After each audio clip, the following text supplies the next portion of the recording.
Kalau lo nemu video ini, mungkin bukan kebetulan. Mungkin ini tanda kalau lo termasuk jiwa yang terpilih. Bukan karena lo paling suci atau paling siap, tapi karena lo udah cukup capek hidup sambil nyeret luka yang sama. Di dunia yang penuh distraksi, hanya beberapa jiwa yang dikasih kesadaran buat berhenti dan ngelihat ke dalam. Lo mungkin luka, lo mungkin jatuh, tapi lo juga dititipin kekuatan buat sembuh. Dan hari ini, kita bukan cuma ngobrol soal masa lalu, tapi soal keberanian buat memaafkan, biar masa depan gak ilfil nyamperin lo. Selamat datang di Nafas Baru. Tempat lo gak dihakimi, tapi dipeluk. Tempat lo gak disuruh kuat, tapi diajak pelan-pelan pulih. Ya, hari ini kita bahas hal yang diam-diam jadi racun di hidup kita. Masa lalu, pertanyaannya simpel. Kenapa masa depan lo susah datang? Kenapa rezeki kayak kehalang? Kenapa hidup lo jalan tapi gak nyampe-nyampe? Bisa jadi karena lo belum kelar sama masa lalu. Dan ini bukan soal mantan doang, tapi tentang semua luka, penyesalan, rasa bersalah yang lo pendam dalam diam. Apa itu maafin sebenarnya? Banyak orang salah paham. Dikiranya maafin itu artinya ngebolehin orang nyakitin lo, padahal maafin itu bukan buat orang lain. Maafin itu buat nyelamatin diri lo sendiri dari terus-menerus terikat sama rasa sakit yang udah lama kejadian.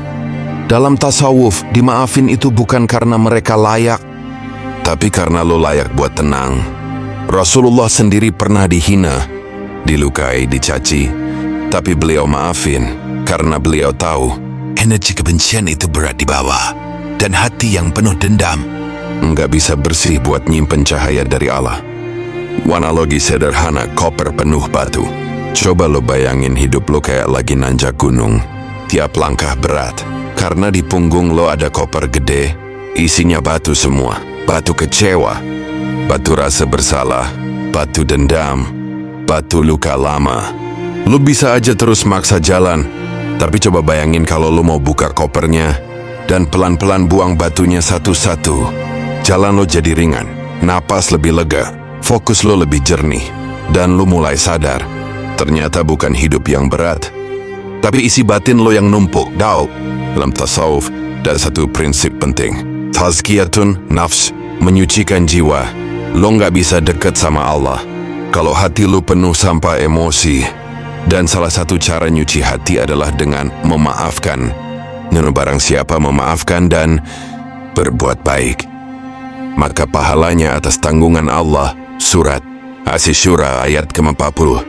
Memaafkan itu bukan tanda lemah, tapi tanda lo udah gak pengen nyeret masa lalu ke masa depan lo.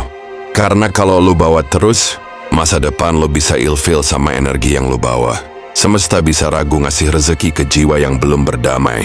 Sekarang, tarik napas pelan-pelan, tutup mata lo sebentar, dan ucapin dalam hati, gue udah cukup luka, sekarang gue milih pulih. Gue maafin bukan karena mereka layak, tapi karena gue layak hidup tenang. Gue maafin diri gue juga, karena gue manusia. Gue gak bisa ubah masa lalu, tapi gue bisa berhenti nyeretnya. Ulangi itu tiap hari, biar batin lo pelan-pelan sembuh, dan masa depan bisa datang tanpa takut. Mengikhlaskan tanpa melupakan. Banyak yang bilang, gue bisa maafin tapi gak bisa lupa. Dan itu gak masalah. Lo gak wajib lupa. Lo cuma perlu berhenti ngerasa sakit tiap kali keinget. Itu tandanya lo udah netralin energi luka jadi pelajaran. Dalam Islam kita diajarin untuk ikhlas. Dan ikhlas itu bukan hilangin memori, tapi berhenti nuntut balas. Ketika lo ikhlas, lo bukan nyerah, tapi lo nunjukin bahwa lo udah terlalu berharga buat terus tinggal di masa lalu. Bro, masa lalu itu kayak video yang udah selesai diputer. Gak bisa lo edit lagi, tapi lo bisa pilih mau terus nonton ulang atau mulai bikin film baru. Tuhan udah siapin banyak kejutan buat lo, tapi kado dari semesta gak akan bisa masuk kalau pintu hati lo masih dijagain rasa marah dan luka. Hari ini, beranilah maafin orang lain, diri sendiri, masa lalu. Bukan buat siapa-siapa, tapi buat lo. Biar masa depan lo gak ilfil ngelihat batin lo yang masih keruh. Kalau lo denger video ini dan ngerasa relate banget, tulis di komentar, gue siap hidup baru tanpa nyeret masa lalu. Karena bisa jadi tulisan kecil lo jadi sinyal buat orang lain yang lagi gelap di dalam dirinya sendiri.